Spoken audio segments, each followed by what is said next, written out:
Distribuição Europa Filmes do Brasil. Versão brasileira Lipsyn, São Paulo. História das religiões.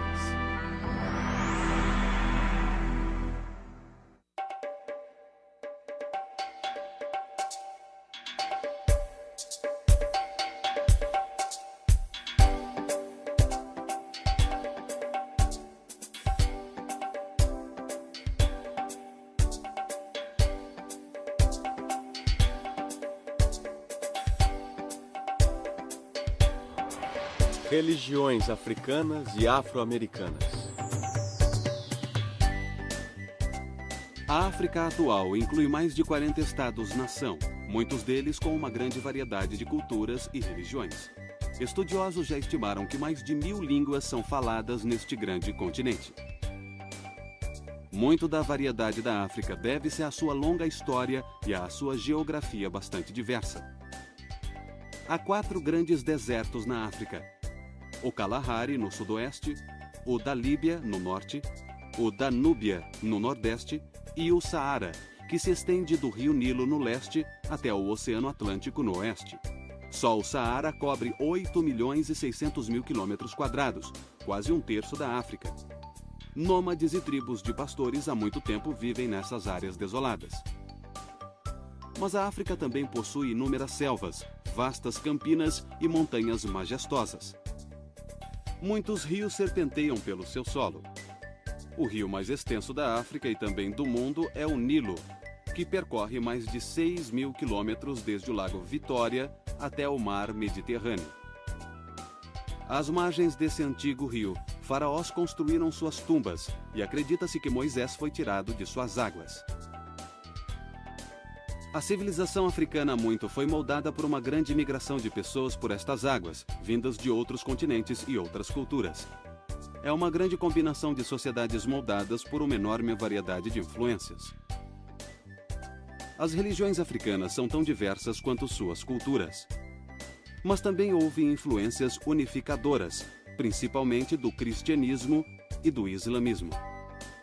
Na última década do século XX, a configuração religiosa da África incluía mais de 300 milhões de cristãos e pouco menos de 300 milhões de muçulmanos.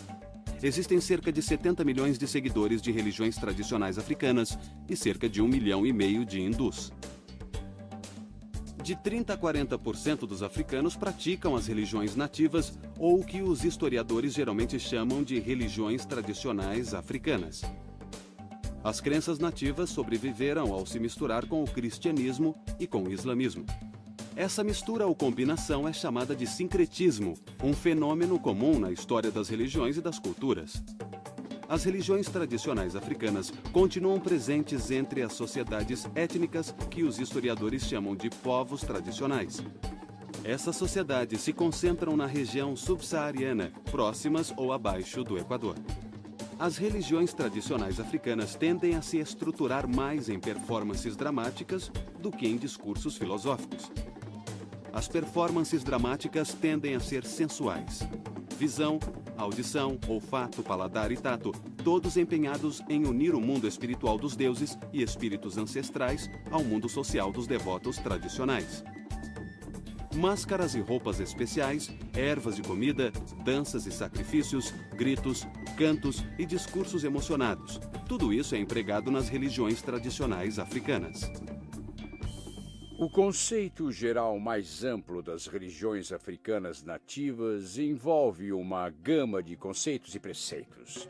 O continente africano é tão diversificado que tentar identificar uma religião africana em particular é bastante difícil de fazer, a menos que falemos a respeito de Olodumare, que é o Deus Supremo ou Ser Supremo para a maioria dos africanos. Entretanto, esse termo pode ser usado em diferentes aspectos ou línguas que podem ser diferentes do Olodumare do povo Yoruba.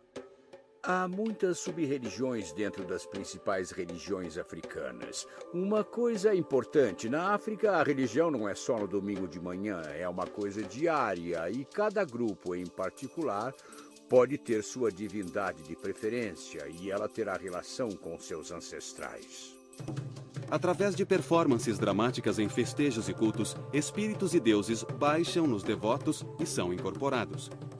Pela incorporação, os espíritos advertem e orientam os devotos tanto em questões espirituais quanto em questões financeiras.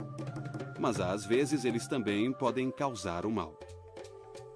As religiões tradicionais africanas também tendem a ser mais orais que literárias, transmitindo crenças e ensinamentos através de inúmeras artes verbais e não tanto por escrituras.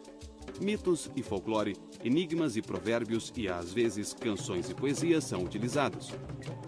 Alguns teólogos africanos cristãos creem ser possível uma nova era de independência religiosa na África terceiro-mundista. Alguns veem o fenômeno das igrejas nativas como um sinal dessa nova era, ou a nova chegada do Espírito Santo. Há cerca de 25 ou 30 anos, a África começou a se remodelar e a se voltar para seus próprios meios e métodos nativos de adoração. Lembro que muitos já me disseram que quando o missionário vem, eles pegam o piano e começam a cantar aquelas velhas canções que são ensinadas e tudo mais. Mas quando o missionário dá as costas, eles pegam o tom-tom, que é como eles chamam o tambor, e voltam a praticar os seus cultos nativos. Nós vemos que a África hoje está realmente conseguindo praticar a sua religião. Ou a sua espiritualidade da forma que ela quer e não controlada pelos colonizadores. Os movimentos separatistas da África prosperaram ao converter seguidores de religiões tradicionais para o cristianismo ou para o islamismo. Mas o reflorescimento recente das religiões tradicionais é diferente. Ele visa redescobrir ou reafirmar as práticas tradicionais africanas após séculos de dominação cristã e muçulmana. Algumas religiões tradicionais africanas no passado tomaram a forma de sociedades secretas.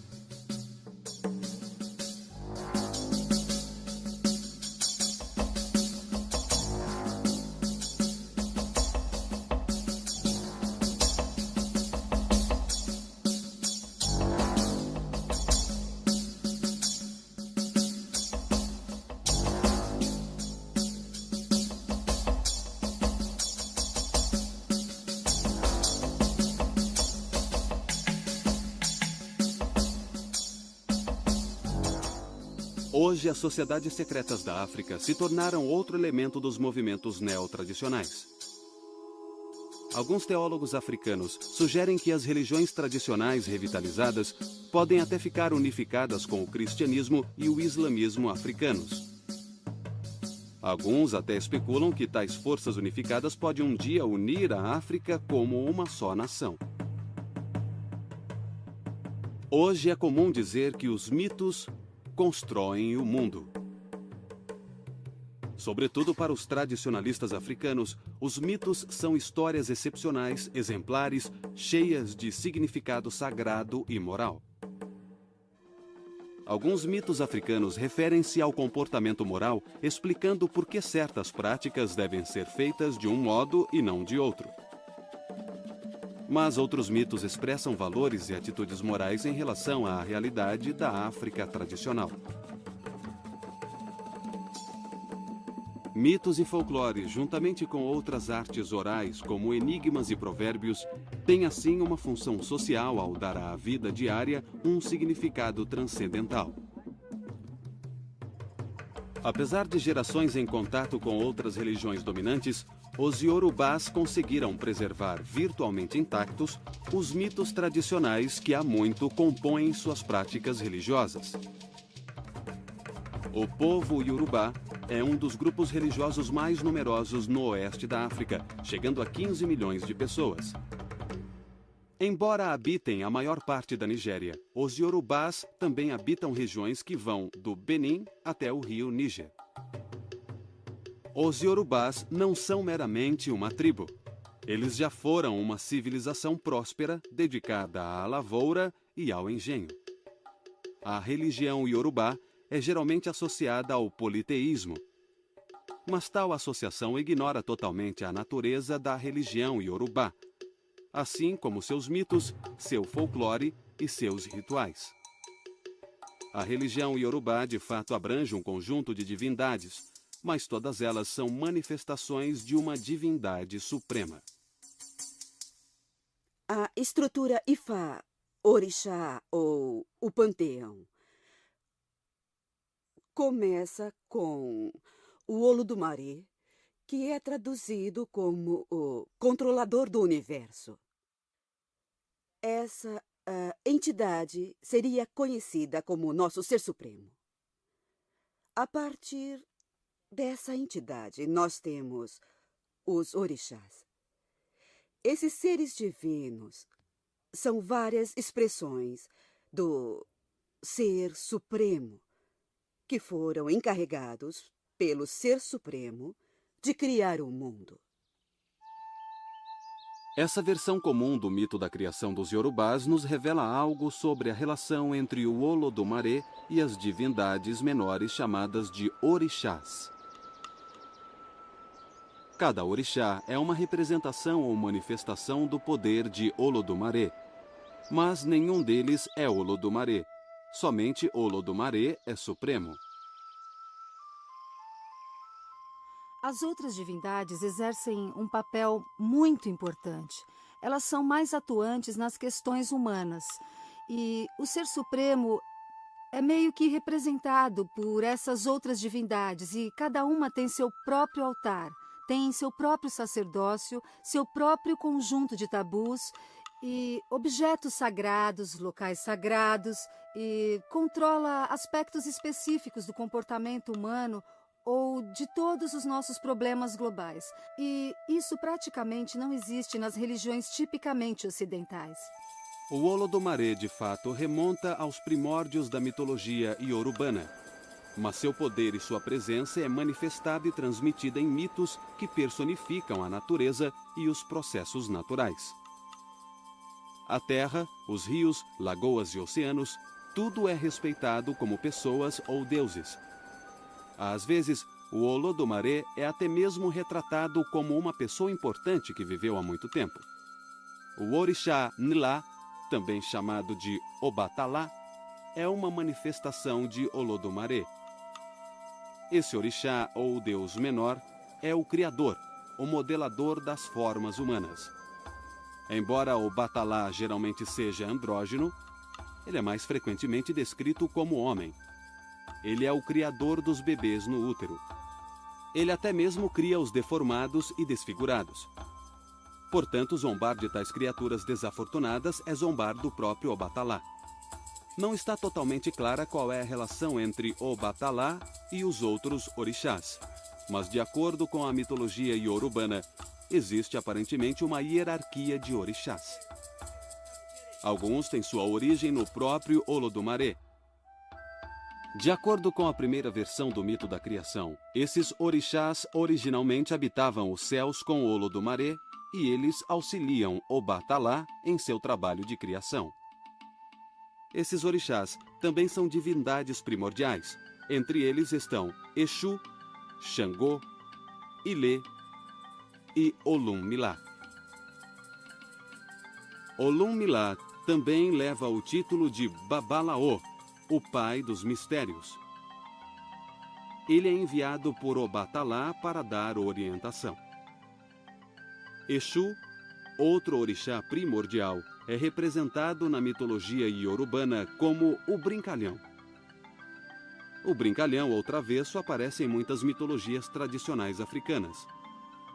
Os muçulmanos e os cristãos geralmente associam Exu com Satanás, o acusador ou enganador. A associação não é de todo enganosa, porque Exu desafia e põe à prova. Ele também tem grande conhecimento dos desejos secretos e do destino dos devotos. Exu é o senhor de todas as decisões, porque decisões são realizadas numa encruzilhada. Isso significa que você pode ir por um caminho ou por outro. Então, Exu é o orixá a quem o devoto deve apelar para ter orientação e clareza na hora de tomar decisões. Exu provoca brigas e mau comportamento entre as pessoas para suscitar a virtude entre elas. Dessa forma, ele acaba suscitando a ordem moral e a digressão religiosa. Ele é muitas vezes representado com formas humanas, com chifres na cabeça e com uma clava ou faca ao lado. Às vezes ele é um homem pequeno que, embora cheio de pompa, também tem consciência de sua baixa estatura. Em algumas tradições, Exu é representado por um falo. Nos mitos iorubanos, ele quase sempre traz calamidade. E num dos mitos, ele até mesmo invoca a calamidade entre os demais orixás primordiais. Xangô, como Obatalá e Exu, é uma divindade primordial. Por fim, Ilê, ou Mãe Terra, é outro dos orixás primordiais. Acredita-se que ao nascer, nós repousamos nela, e ao morrer, retornamos a seu ventre. E em cada refeição, os ancestrais que habitam nela são honrados com algumas gotas de bebida jogadas no chão. Ogum, a divindade da guerra, é o patrono do ferro. Habita às margens da sociedade. Ele é o patrono da caça e das florestas. Ogum é inovador e sabe o que está acontecendo em outras sociedades. Ele se comunica com os espíritos dos céus, das selvas, dos pastos e da tecnologia. Dizem que, onde dois pedaços de ferro são unidos e seu nome é invocado, Ogum estará lá.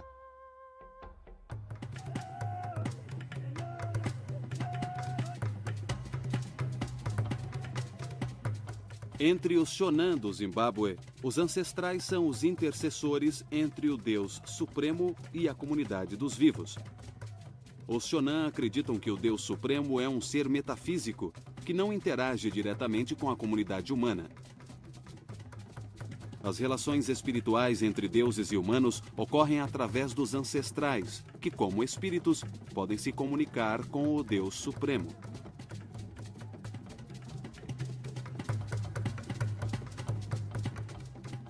Mas os ancestrais Shonan também são espíritos humanos que se mantêm ligados à sociedade terrena.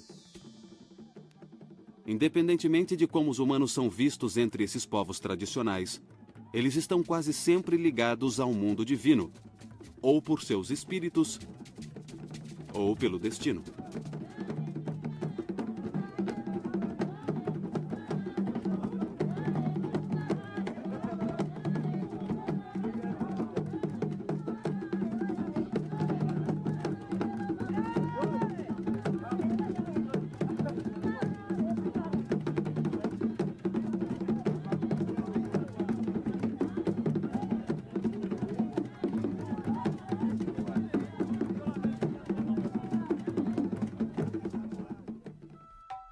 A devoção aos ancestrais implica em interdependência, porque os ancestrais fazem a mediação entre a vida da comunidade com a vida divina.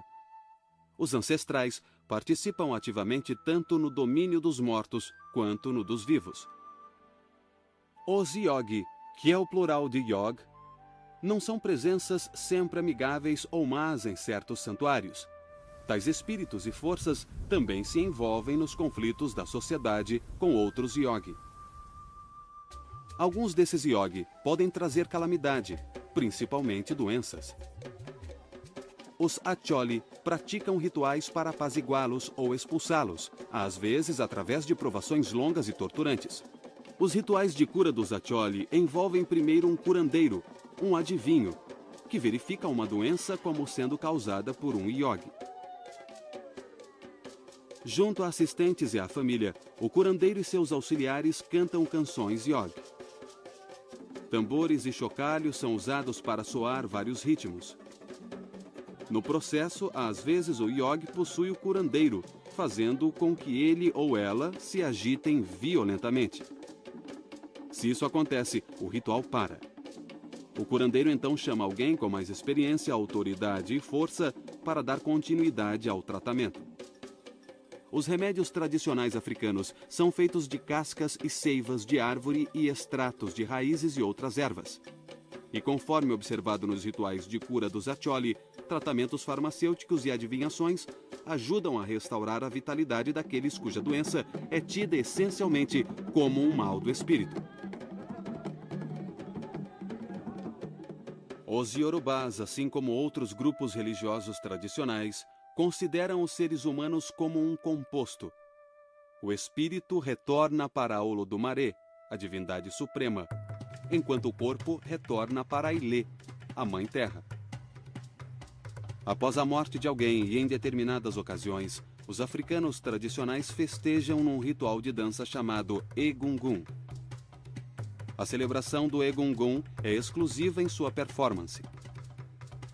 Mulheres e crianças são proibidas de se aproximar do espírito, já que seria o mesmo que se aproximar dos mortos. Mas o Geledê é a mais democrática das festas e cerimônias iorubanas. O Geledê honra principalmente os ancestrais femininos, e mulheres e crianças são essenciais para a sua força. Duas revoluções afetaram direta e profundamente a cultura e a religião na África. A primeira revolução foi um avanço tecnológico que possibilitou o tráfico de escravos na bacia do Atlântico. A segunda revolução foi um desenvolvimento econômico que tornou o tráfico de escravos altamente lucrativo.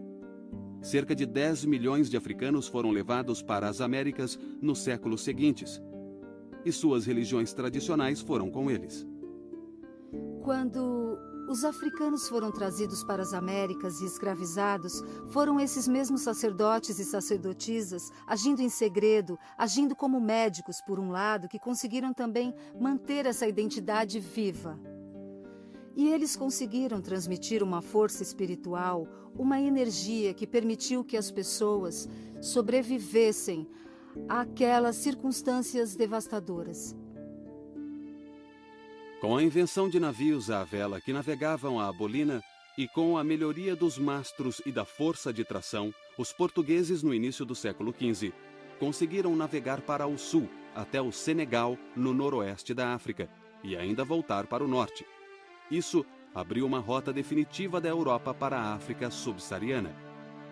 Uma segunda revolução estimulou o tráfico transatlântico de escravos quando os portugueses exportaram o sistema de plantação mediterrâneo para a bacia do Atlântico Sul. Isso revolucionou a economia da produção de açúcar. Quando os dirigentes da Companhia Holandesa das Índias Ocidentais expandiram esse sistema pelo Caribe e pela América do Norte, seguiu-se uma explosão de demanda por mão de obra, principalmente mão de obra escrava. Por causa da demanda crescente por açúcar na Europa, as terras para a produção de açúcar tiveram que se expandir para além das pequenas fazendas do Mediterrâneo. O sistema de plantação, que originalmente era um sistema de capital, agora se tornava um sistema de investimento em terras, processamento industrial, trabalho escravo e sistema gerencial rígido. Os escravos eram comprados e vendidos como bens ativos no Mediterrâneo, uma área controlada principalmente por muçulmanos e cristãos. A navegação entre Portugal e África Ocidental agora abria definitivamente o tráfico de escravos na região subsaariana aos primeiros capitalistas europeus. A prática da escravatura estava agora completamente difundida. Os portugueses foram os primeiros a espalhar a prática pela bacia do Atlântico e foram os primeiros a suprir o sistema americano de produção de açúcar com escravos africanos. O sistema de plantação do Brasil e do Atlântico Sul tornou-se o modelo para a produção de outras mercadorias. No sul da América do Norte, o sistema de plantação foi copiado na produção de tabaco na Virgínia, na produção de arroz e de anil na Carolina do Sul e na produção de algodão em outras áreas a leste do Mississippi. Tudo isso exigia mão de obra barata para suprir o consumo e a demanda na Europa. E a resposta foi o tráfico transatlântico de escravos africanos. Dos cerca de 10 milhões de escravos que chegaram às plantações nas Américas entre 1502 e 1860, entre 500 mil e 700 mil foram trazidos para a América do Norte. O restante ou foi para a América Central ou para a América do Sul. Cerca de 30 a 50 milhões de outros africanos morreram ou durante a travessia do oceano ou enjaulados em portos de navios negreiros na África ou em guerras tribais africanas causadas pelas influências maléficas do tráfico escravista. Os primeiros escravos africanos foram exportados inicialmente do oeste da África, mas os portugueses, os espanhóis e principalmente os holandeses logo estariam chegando também à África Central. As religiões tradicionais africanas são fundamentadas em rituais que visam a algum favor, vantagem ou orientação dos espíritos ancestrais. O aspecto performático da religião na África inclui muitos fenômenos relacionados à magia, como encantos, amuletos, santuários, adivinhações e possessões espirituais. Na verdade, tais fenômenos mágicos caracterizam as religiões africanas tanto quanto as artes orais que comentamos antes. As funções dos encantos e amuletos na África estão relacionadas a poderes, espíritos, divindades menores e fantasmas. Este fetiche africano, que se chama camise na língua africana, representa uma figura de poder. Ele é reverenciado como uma pessoa, não como uma escultura. E ele é usado para vários métodos de cura, de vingança, seja de que natureza for. Note que há lâminas enfiadas no fetiche e também alguns pregos. Bem antes que os colonos chegassem, os africanos usavam lâminas. O mesmo tipo de lâmina colocada nas lanças era usado para colocar no fetiche. Para dar um bom exemplo, se eu sou o curandeiro, sou o chefe espiritual que faz todas as curas na aldeia, e um dos aldeões chega a mim e me diz: escuta, estou com uma dor aqui do lado, eu, como chefe espiritual, o curandeiro, pego e enfio um prego ou uma lâmina neste objeto aqui, exatamente onde a pessoa está se queixando de dor. Aí esse objeto, esse fetiche, esse camise absorve toda a dor. E a pessoa volta depois e diz ao curandeiro ou ao chefe espiritual: olha, eu fiquei bom, estou curado. Então, todas essas lâminas que você vê representam o número de vezes que as pessoas vieram ao chefe espiritual para serem curadas. Os tradicionalistas africanos vivenciam a religião como um encontro com forças e presenças estranhas, tanto humanas quanto espirituais. E muitas dessas forças podem ameaçar o bem-estar da comunidade e de indivíduos. O infortúnio também pode ser entendido como obra de espíritos benevolentes que podem infligi-lo, cumprindo seu papel de guardiões da tradição. Muitos infortúnios também podem ser atribuídos ao poder da bruxaria. Entre os balubás, a feitiçaria geralmente é uma pessoa estranha, calada ou antissocial. Ela ou ele pode viver nos arredores da aldeia. Acredita-se que pessoas assim vivam acompanhadas de forças que podem corromper e destruir. O controle de tais forças exige remédios fortes e curandeiros especialistas que consigam encontrar e destruir espíritos maléficos ou ao menos estabelecer uma trégua com eles. Elementos das religiões tradicionais africanas foram inicialmente exportados do oeste da África para o Brasil no século XVI. Mas eles não prosperaram até a metade do século XIX.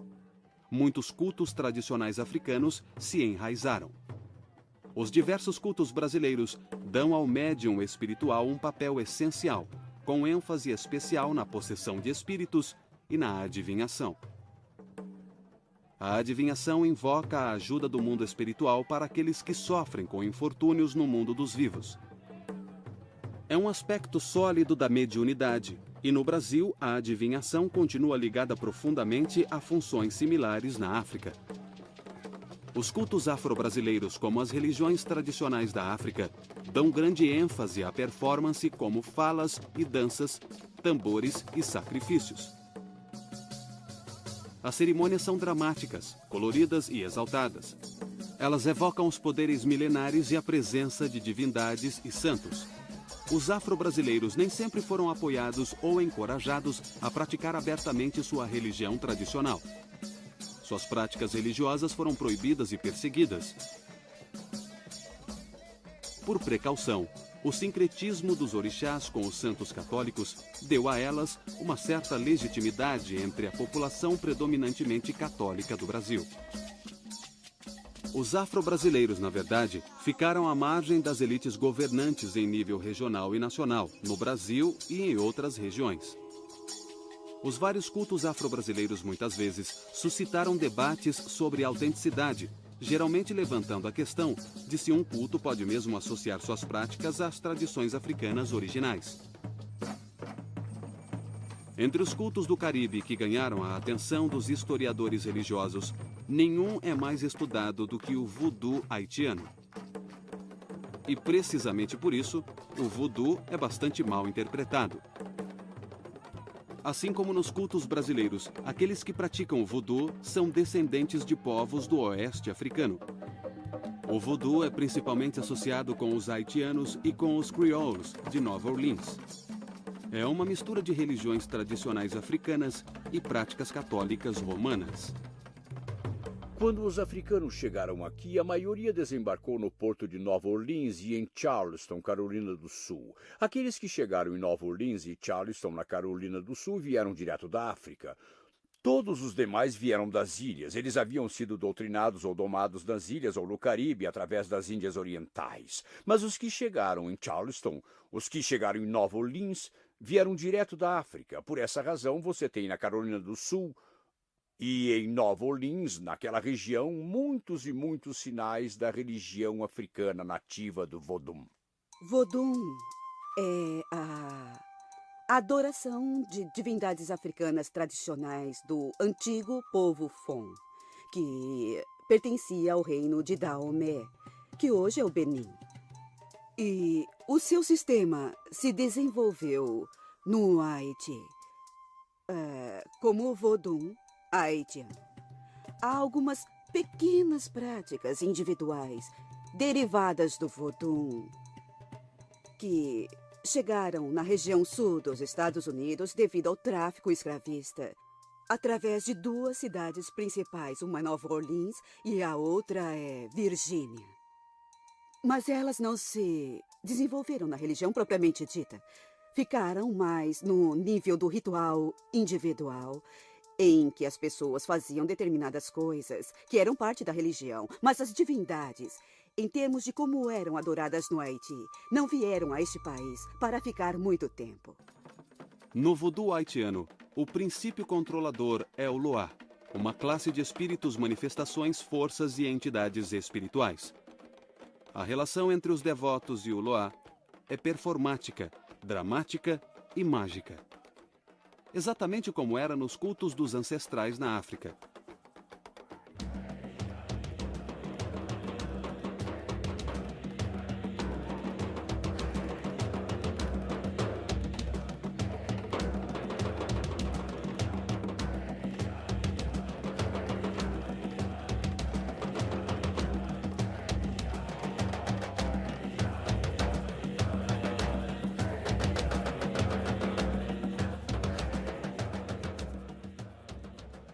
A prática do voodoo começou a diminuir quando o Haiti chegou ao fim do século XX.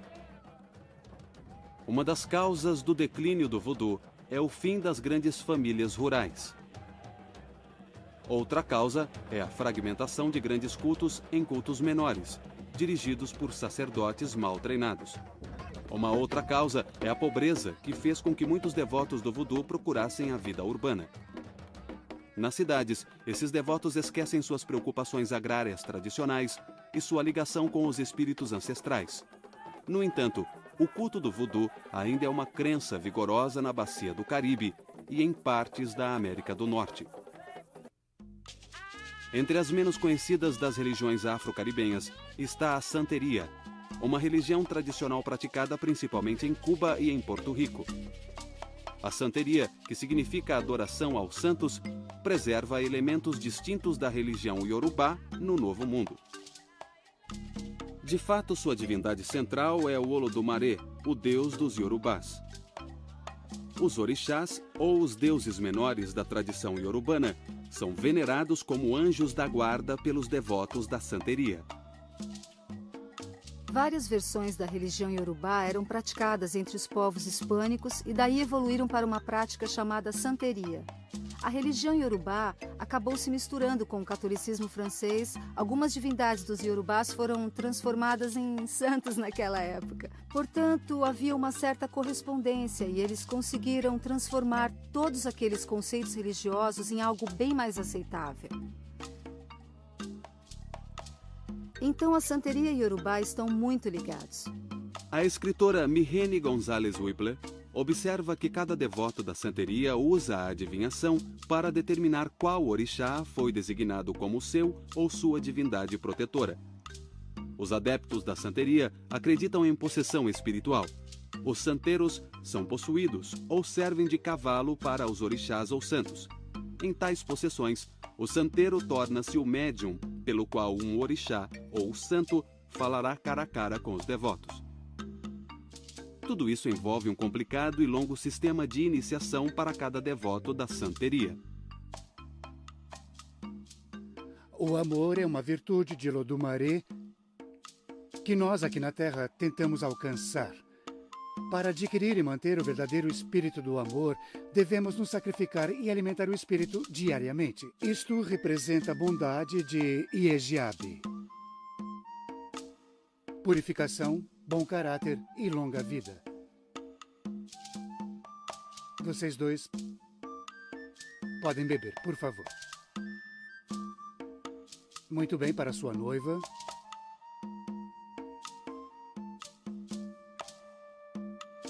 Anje, Anje Mai. Anje, Anje Mai. Anje, Anje, Anje, Anje. Tudo bem. Antes de sairmos, você pode beijar a noiva.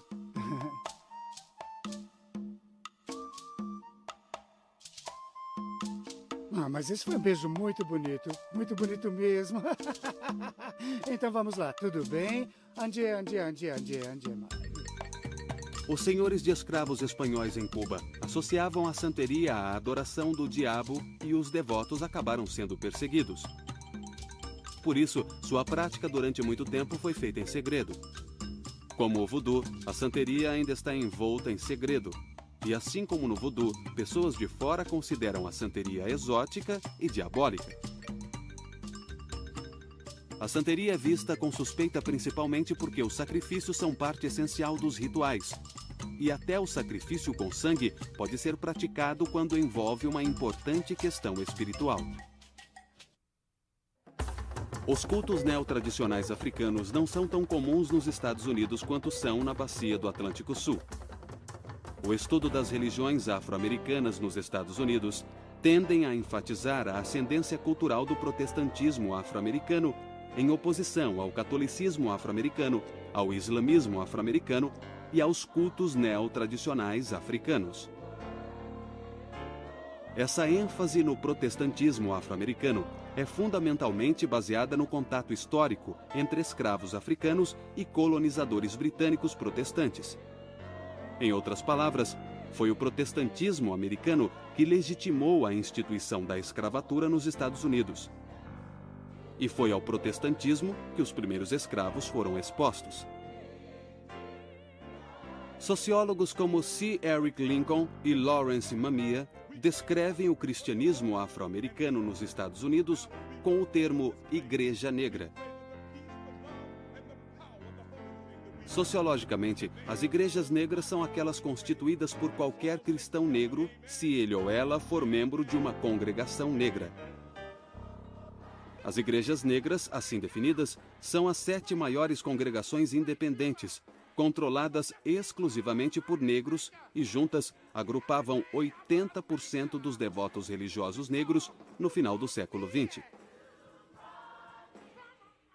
Certamente, uma coisa que precisamos dizer que foi transmitida das religiões tradicionais africanas e está presente em toda a cultura e nas religiões afro-americanas é a música. A música, a cantoria, o evangelho, a música gospel, os spirituals, porque todo esse conjunto dessas performances religiosas, creio eu, está muito ligado à expressividade africana. A forma como todos na congregação se envolvem e as pessoas pulam, gritam, dançam, se emocionam e o ritmo da liturgia vai se elevando, atingindo o ponto máximo e depois retornando. Ali, com certeza, existe um padrão, um formato que permite, encoraja todos a participarem e a se envolverem também nesse processo.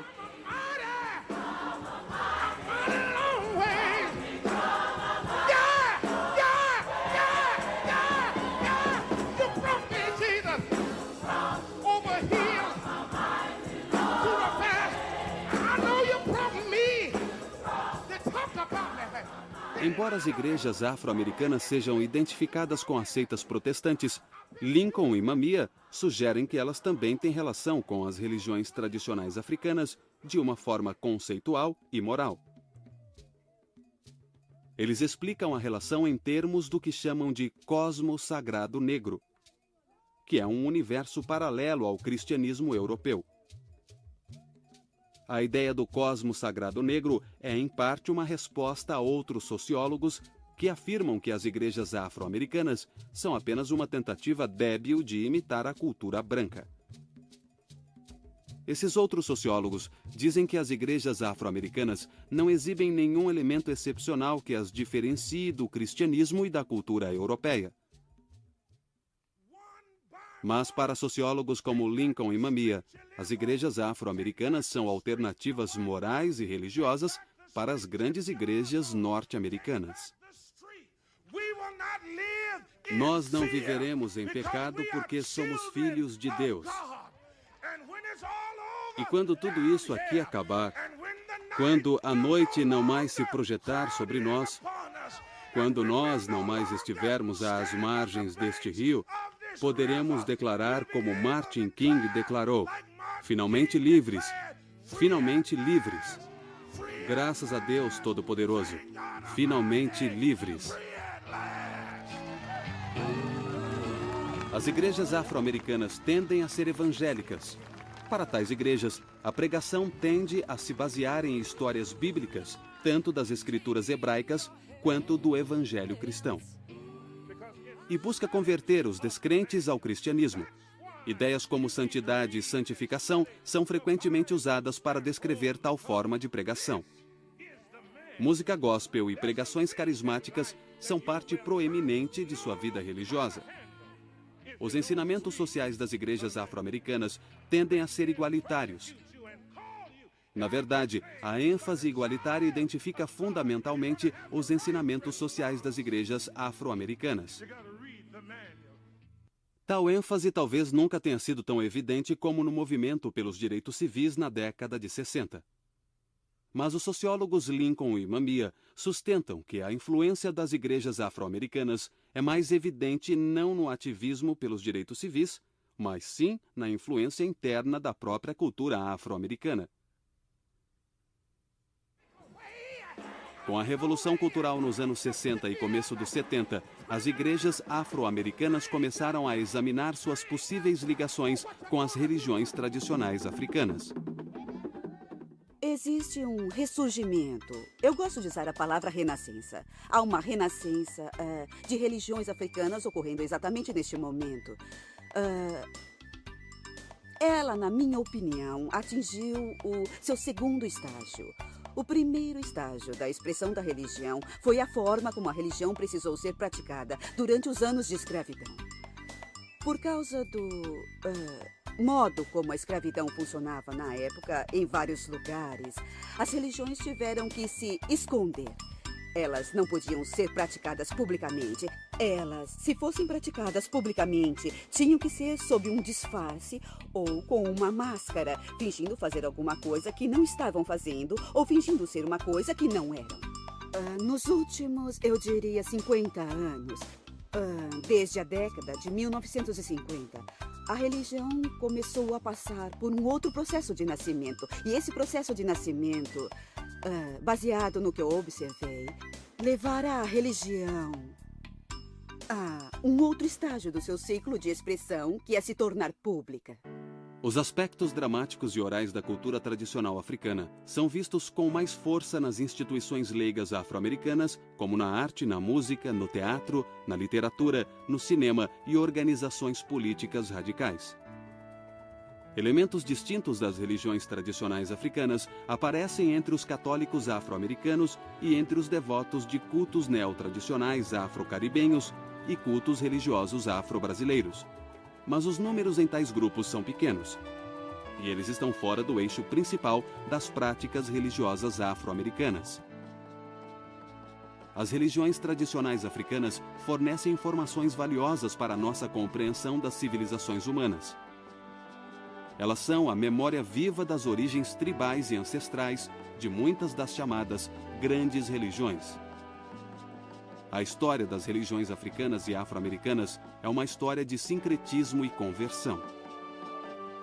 O fato de que as crenças religiosas africanas tenham sobrevivido sugere que tais crenças continuam a ser fontes vitais de sentido religioso e moral, tanto na África pós-colonial quanto nas Américas. As religiões tradicionais africanas conseguem transmitir a experiência religiosa numa variedade de artes orais e performances dramáticas, seja nos movimentos da Igreja Nativa na África ou nos movimentos neotradicionais, como o Voodoo do Haiti e a Santeria de Cuba.